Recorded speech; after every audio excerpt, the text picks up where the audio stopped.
ప్రస్తుతం మనం కోరుట్ల సమీపంలో మాదాపూర్లో వైష్ణవి స్వగృహంలో ఉన్నాము. ఇదంతా కూడా కొద్దిసేపటి క్రితమే అంత్యక్రియలు పూర్తయ్యాయి. పోలీసులు సైతం ఇక్కడికి వచ్చి సీన్ ఆఫ్ అఫెన్స్ని చూడడం జరిగింది. స్థానిక ఎస్ఐ అలాగే ఇతరులు వచ్చి అధికారులు వచ్చి చూడడం జరుగుతుంది.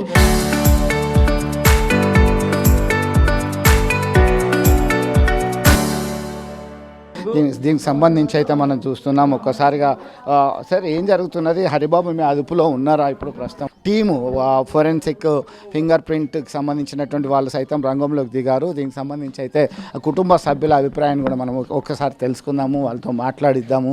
వారు ఎందుకు ఇంత దారుణమైంది, ఏం జరిగింది, ఆ కుటుంబ సభ్యులతో మాట్లాడించేటువంటి ప్రయత్నం చేద్దాము. దీనిలో భాగంగానే అసలు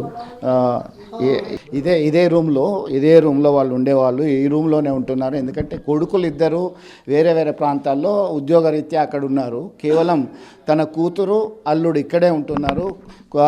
అల్లుడిని కుమారునిగా చూసుకొని వారు అన్ని రకాల ఏర్పాట్లు చేయడం జరిగింది. ఆస్తి ఇవ్వడానికి సిద్ధపడ్డారు. వ్యవసాయము, ఇల్లు అన్నీ ఇస్తామని హామీ ఇచ్చారు. అసలు మీరు ఎక్కడ ఉంటారు, మీకు ఎట్లా చూడొచ్చు? ఎందుకంటే ముందుగా వివాహం చేసుకోవడానికి సిద్ధంగా లేరు. అయినప్పటికీ ఒకసారి బలవన్మరణానికి ఆయన పాల్పడ్డాడు హరిబాబు. తర్వాత పోనీలే అని చెప్పేసి మళ్ళీ కన్విన్స్ చేసి వివాహానికి ఒప్పుకున్నారు. మీరు అప్పటి నుంచి బాగానే ఉన్నారా? ఏం జరిగింది అసలు?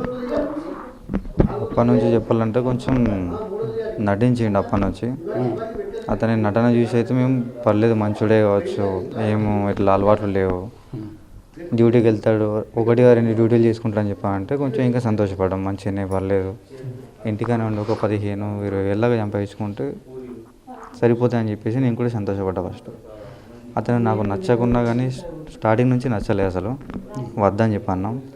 అది ఎలా జరిగిందో నేను లేనప్పుడు జరిగిపోయింది. నేను జరిగినప్పటికీ ఇలా భర్త కాబట్టి ఒప్పుకోక తప్పలేదు. ఇక బావ అని చెప్పేసి యాక్సెప్ట్ చేసిన తర్వాత 8 నెలలు గడిచిపోయింది. ఇంతకుముందు ఒక ప్రెగ్నెన్సీ అయింది, అది తీపిచ్చారు అన్న విషయం కూడా తెలియదు నాకు. రీసెంట్లీ ఇక్కడికి ఒక 2 డేస్ తర్వాత వస్తా అని చెప్పేసి నేను అనుకున్నా. ఈలోపు ఈ ఘటన జరిగింది. పేరేంటి, మీరు ఏం చేస్తారో, ఎక్కడ ఉంటారు అసలు? నా పేరు రవితేజ అండి. అయితే నాకు హైదరాబాద్లో మెడికల్ ఉంది. ఓకే, అక్కడే ఉంటారు. అక్కడే వృత్తిరీత్యా అక్కడే ఉంటాను. అయితే చెల్లెలి కాపురం కొరకే ఆమె సుఖంగా ఉండాలని మీరు చాలా ఆలోచించిన తర్వాత ఈ సంపాదన సరిపోదు అనేటువంటి కోణంలో ఉన్నప్పటికీ 20,000 వచ్చినా పర్వాలేదని అడ్జస్ట్ అయ్యారు. తర్వాత యాక్సెప్ట్ చేసిన తర్వాత చెల్లె మీకు చెప్పిందా, అన్నయ్య ఇది పరిస్థితి ఇట్లా జరుగుతుంది, కొన్ని రోజుల నుంచి గొడవ అవుతున్నది, లేదా ఇట్లాంటి ఇబ్బంది ఉన్నది అని చెప్పిందా ఎప్పుడైనా? గొడవల గురించి అయితే ఎప్పుడు చెప్పేది కాదు. గొడవలు కూడా మాకు అంతగానో మేము కనిపించలేదు. అయితే హరి వాళ్ళ అమ్మ వాళ్ళే కొంచెం బ్యాడ్ అంటే వాళ్ళు ఒప్పుకోకపోవడం, రౌడీజం, మాటలు దారుణంగా మాట్లాడడం, A to Z మాట్లాడతారు మొత్తం వాళ్ళు. కాబట్టి ఏదో మెల్లిమెల్లిగా ఒప్పిద్దాం అని చెప్పేసి అనుకున్నాం. పెద్దవాళ్ళు పంచాయతీలు ఏమైనా ఉంటే దాని తర్వాత మెల్లిమెల్లి ట్రై చేద్దాం అని చెప్పేసి అనుకున్నాం. నేను కూడా ఇప్పుడే ప్రెగ్నెన్సీ వద్దామని చెప్పేసి చెప్పిన. ఫస్ట్ మాట్లాడిన తర్వాత ఓకే అయితే ఓకే, లేకపోతే లేదని చెప్పి స్టార్టింగ్ చెప్పిన పెళ్ళైనప్పుడే. కానీ నా మాట వినకుండా మళ్ళీ ఇక్కడ తీసుకొచ్చారు. అక్కడికి వస్తే ఇలా జరిగిపోయింది. అంటే మీరు కూడా ఒక దశలో అనుకున్నారు, గొడవలు అయ్యి వాళ్ళ ఇంట్లో కుటుంబ సభ్యులు ఒప్పుకోకుంటే వాళ్ళు అటు మా చెల్లె ఇటు మీతో ఇక తెగదెంపులు చేసుకోవడానికి సైతం సిద్ధం అనేటువంటి కోణంలో మీరు బ్రాడ్గా ఆలోచించారు. అయినప్పటికీ ఇంత ఘాతకం అవుతుందని చెప్పేసి మీరు ఎప్పుడైనా అనుకున్నారా? ఇప్పుడు ఏం కోరుకుంటున్నారో, ఏం డిమాండ్ చేస్తున్నారు? చెప్పాలంటే నేను స్టార్టింగ్లోనే అనుకున్నాను, ఇప్పుడు కాదు. పెళ్ళి కాకముందుకే అతను మందు తాగిండు ఒక అమ్మాయి కోసం, అంత పరిచయం లేని అమ్మాయి కోసం.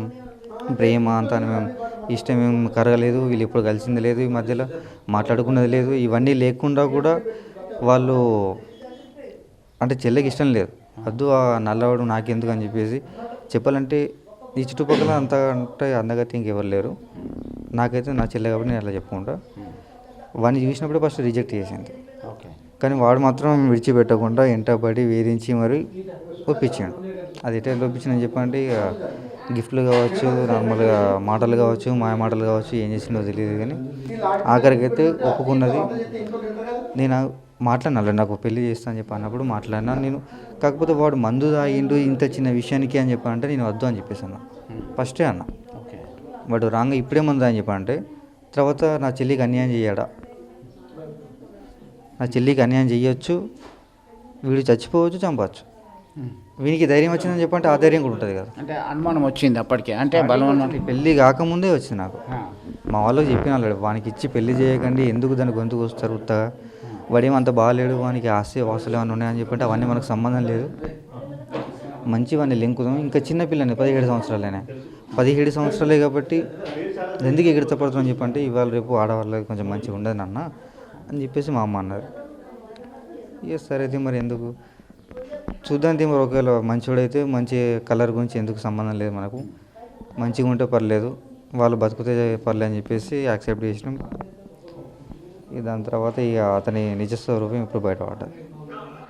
అంటే ఈ హరిబాబుని ప్రోత్సహించింది వాళ్ళ తల్లి అని అనుకోవచ్చా? ఎందుకంటే ఈ మధ్యకాలంలో మనకు అందుతున్న సమాచారం ఏంటంటే హరిబాబు మరొక అమ్మాయితో వివాహానికి సిద్ధమైండు, దానిలో భాగంగానే వైష్ణవిని వదిలించుకోవాలని చూస్తున్నాడు అనేది ఒకటి. రెండవది అక్కడ వేరే దగ్గర నుంచి ఆస్తిపాస్తులు వస్తాయి అని చెప్పేసి అంశము. మూడవది ఏంటంటే ఆయనకి ఆల్రెడీ అక్కడ ఫిక్స్ అయిపోయింది మ్యారేజ్ అనేటువంటి కోణంలో వస్తున్నాయి సమాచారం. అంటే ఈ విషయం ఇప్పటి నుంచి కాదండి, ఫస్ట్ నుంచి అతనికి వాళ్ళ మమ్మీ మైండ్ ఎట్లా అని చెప్పంటే వాళ్ళు లేని వాళ్ళు పూర్, ఓకే, చాలా అంటే చాలా పూర్. వాళ్ళకు ఇందిరమ్మాయి లేదు వస్తే దాంట్లో బతుకుతాయి వాళ్ళు. కాకపోతే వీళ్ళు ఏంటని చెప్పామంటే ఒక ప్లానింగ్ స్కెచ్ చేసుకొని కూర్చున్నారు. కొంచెం ఏదో ఎమ్మెల్యే తరపు నుంచి పరిచయం ఉందని చెప్పేసి ఆ ఎమ్మెల్యే పేరు చెప్పుకొని చుట్టుపక్కల మొత్తం తెలిసిపోయింది అంట. వీళ్ళు ఎమ్మెల్యే తరపున చెప్పంటే ఏ పనైనా అయితే కొంచెం పెద్దవాళ్ళని చెప్పంటూ అందరికీ తెలిసిపోయింది. వాళ్ళు కూడా ఏం చేశారని చెప్పంటే తక్కువ ఉన్న వాళ్ళని కాకుండా ఎక్కువ ఉన్న వాళ్ళని పిల్లల్ని పెళ్లి చేసుకొని కట్నాల కింద చాలా ఆస్తి భూములు రాపించుకొని దాని మీద బతున్నారు. అలాగే ఇద్దరికి పెళ్ళిళ్ళు చేసిరు అన్నదమ్ములకి, ఇప్పుడు 3వ అతను ఇతనికి కూడా అలాగే పెళ్లి చేస్తానని చెప్పన్నారు. మరి ఇతనికి అటు ఉండంగా కూడా ఇటు ఎందుకు వచ్చిండో ఆ విషయం నాకు ఇప్పటికీ అర్థం కాలేదు. ఇటు వచ్చిన వాడు ఇటే ఉండగా మరి ఇంత మంచిగా చూసుకోక కూడా మాకంటే ఎక్కువ చూసుకుంది మా అమ్మ అయితే.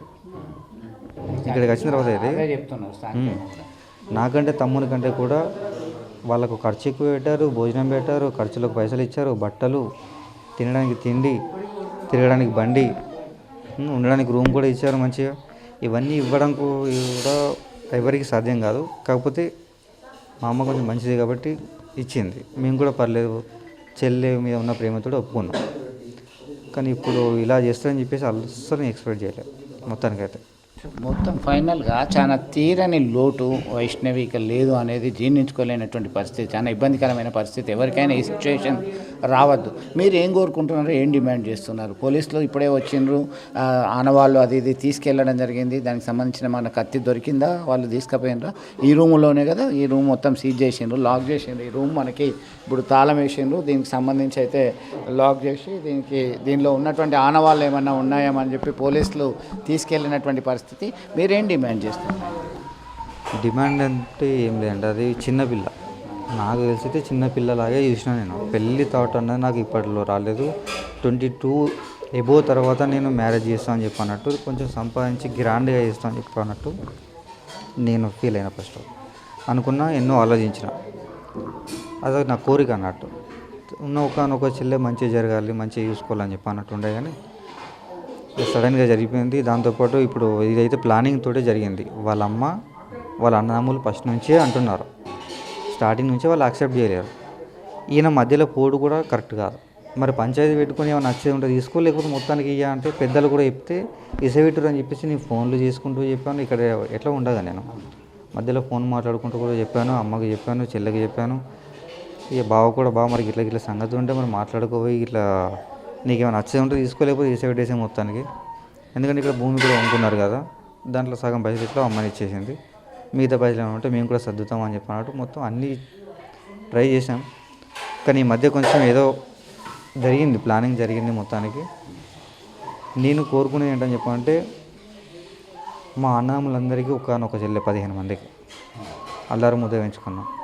ఒక మాట అన్నా కానీ పడ్డాం, అది ఏం చేసినా చేయనిచ్చినాం, ఎటు పోతున్నా తిరిగిచ్చినాం, బైక్ వాడతా, కారు నడుపుతా, ఏం చేస్తా అంటే అది అన్నిటికీ ఓకే అని చెప్పేసి తలూపినాం. ఒక మాట అన్నా కానీ పడతాం ఎట్లా అన్నాము. కాకపోతే ఇప్పుడు తనని వాడు చంపిన దానికి, చంపడం అంటే నార్మల్ చంపడం కాదు, అది కత్తితోటి పొడిచి గుద్ది మరి చంపాడని చెప్పాలంటే అది ఇంకా జీర్ణించుకోలేదు మొత్తానికి. తను ఇప్పుడు లేదని చెప్పంటే నేను అసలు జీర్ణించుకోలేకపోతున్నా, లేదన్న థాట్ వస్తలేదు నాకు మొత్తానికి. ఉన్న ఆల్బమ్ ఉందా దగ్గర ఆ చెల్లెకి ఫోటోకి సంబంధించిన ఆల్బమ్? ఆల్బమ్స్ అంటే వాళ్ళు చేయించలేరు, ఓన్లీ ఫొటోస్ ఉండే, అది కూడా కోపంలో అన్నీ బలగొట్టేసారు. ఎందుకంటే వాడు కూడా ఉన్నాడు కదా, సపరేట్ ఫొటోస్ చేపిద్దామని చెప్పేసి అన్న ప్లానింగ్ ఉండే, కానీ ఈ మధ్యలో ఇట్లా జరిగిపోయింది. ఆ ఫోటోలో ఎవరు పైన ఉన్న ఫోటో? ఈ ఫోటో తమ్ముడు మరదలు, ఇది చెల్లెదంటే ఉండే ఒక ఫోటో, కానీ అది ఎక్కడ ఉందో. ఆల్బమ్ ఉన్నా పర్వాలేదు. ఒకటే ఫోటో ఉన్నాం అనుకుంటా. మొత్తం మీద అయితే చాలా ఇబ్బందికరమైన పరిస్థితి. అల్లారు ముద్దుగా పెంచుకున్నారు, చూసుకున్నారు చెల్లెని. అంటే దాదాపు కజిన్స్ 15 మంది సోదరులు ఉన్నారు. అంటే చిన్నమ్మ కొడుకులు, చిన్నాన్న కొడుకులు, వీళ్ళంతా కూడా 15 మంది. సొంత అన్నలు మాత్రం 2 ఉన్నారు. ఈ అన్నయ్య మాట్లాడిండు, రవితేజ హైదరాబాద్లో ఉంటున్నారు. ముందుగా యాక్సెప్ట్ చేయలేదు వివాహానికి, ఎందుకంటే మా స్థితిగతులు వేరు, వాళ్ళ స్థితిగతులు వేరు. ఒకటి. రెండో అంశమే, ఇంకా చిన్నపిల్ల, చిన్న అమ్మాయి. మనం ఇంతకుముందే అనుకున్నాము, ఈమె మెడికల్ ల్యాబ్ టెక్నీషియన్ చేస్తున్నది కొరుట్ల ప్రభుత్వ కళాశాల, జూనియర్ కళాశాలలో మెడికల్ ల్యాబ్ టెక్నీషియన్ కోర్స్ నేస్తున్నప్పుడు ప్రభుత్వ ఆసుపత్రిలో పనిచేసేటువంటి అవుట్సోర్సింగ్ విభాగంలో చేస్తున్నటువంటి ఆ వ్యక్తి హరిబాబు పరిచయమైంది. నువ్వు లేకుంటే నేను లేనన్నాడు, నమ్మించాడు, వెంటబడ్డాడు, వేధించాడు. ముందుగా యాక్సెప్ట్ చేయలేదు. అయితే నువ్వు లేకుంటే ఖచ్చితంగా నేను ఈ లోకంలో ఉండా, నాకు ఈ జీవితం వద్దు అని చెప్పేసి నమ్మించి బలవన్ మరణానికి సైతం ప్రయత్నించాడు.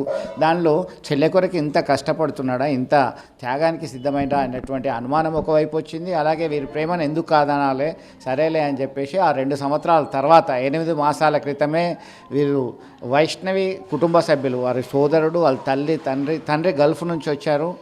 ఇద్దరు కూడా ఇక్కడ ఉండరు, సోదరులు ఇద్దరు ఉండరు. కానీ ఈ వైష్ణవి ఇక్కడే ఉంటుంది, బైక్ నడుపుతుంటుంది, కారు నడుపుతుంటుంది. చాలా చలాకీగా, అన్నయ్యలంటే చాలా ప్రేమగా, అమ్మ నాన్నతోనే ఆత్మీయంగా ఉంటూ చలాకీగా తమ కళ్ళ ముందు ఉన్నటువంటి వైష్ణవి ఇక లేదు.